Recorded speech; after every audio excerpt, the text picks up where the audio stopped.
पिटला या खटला से गल गईनी तोहर देखी सूरतिया फिसल गईनी। अब तो कमर के नीचे भी उठला गता ये छोटी मिलो महीना में हमारा से कहे धन के कहरा से अरे कहब दिलवा के बुतिया धन के कहरा से जानू जसही के बाड़ी बन भइल के दरसान चीज चिकन मन परसान भइल जानू जसही हम बानी कुमारी तू कुमारा राजा डालो जवानी के चारा कहीं चलो न लोभ के कलाश करे के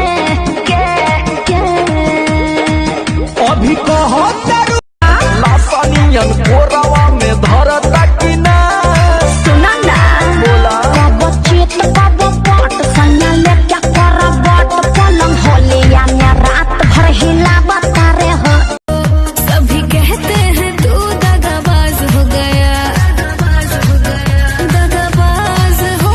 गया। सुनो पहले ऐसा नहीं था जैसे आज हो गया धोखा खा खा के मैं भी धोखा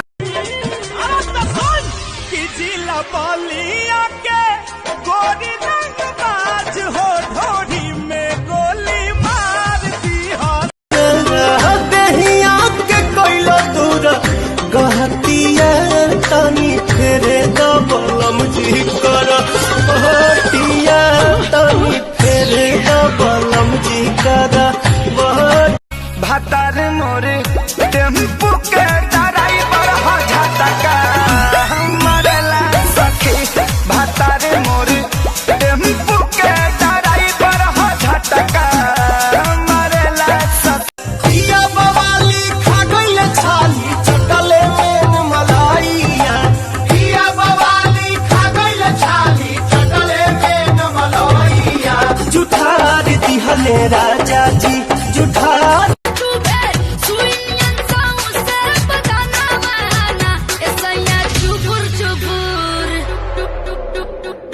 चुपुर चुपुर करे और खाना बहाना राजा चुपुर अरे अखियों से नींद चैन दिल का उड़ाता है सुनना अरे अखियों से नींद चैन दिल का उड़ाता है फलानवा के बेटा सपनवा में आता ताजा ताजा फल रसदार बड़ुए वही तो गरम बाजार बड़ुए चलो ठेला पाया के लाले हम बीठी के हो चलो ठेला पाया के कोरिया ना तो कोयला बड़ा गोर चाहे करिया मर्दा मरदा होला गोर चाहे करिया मर्दा मरदा होला अरे मौका दे के देख कैसे करदा होला गोर चाहे करिया मर्दा मरदा होला के गोरी जल्दी निकल बहरावा हो लहे लहे रंगब रानी तोहर साला बादावा गलत नहीं मिलता ऐठता मदान पिया महकता मान अब ना बस में रही रानी पियल करा कदुआ के रस हो जवानी तोहर कास में रही इनके चलते लइकन में मार रोजे होला मार रोजे होला फौजी तोहर बहिनी हिला बता हदिया छूटता होने हदिया छूटता आए हाय ओ साही आए हाय ओ साही बोला मधी दुनिया टूटा कपड़े नहीं दे हमको दरहेज पर कमेज पर सुनो है लगेज पर बाकी 2000 लेके आइलू हुए स्टेज पर आधे हम कतला तो आ जाए मुसेज मकई के लावा जैसे फूटता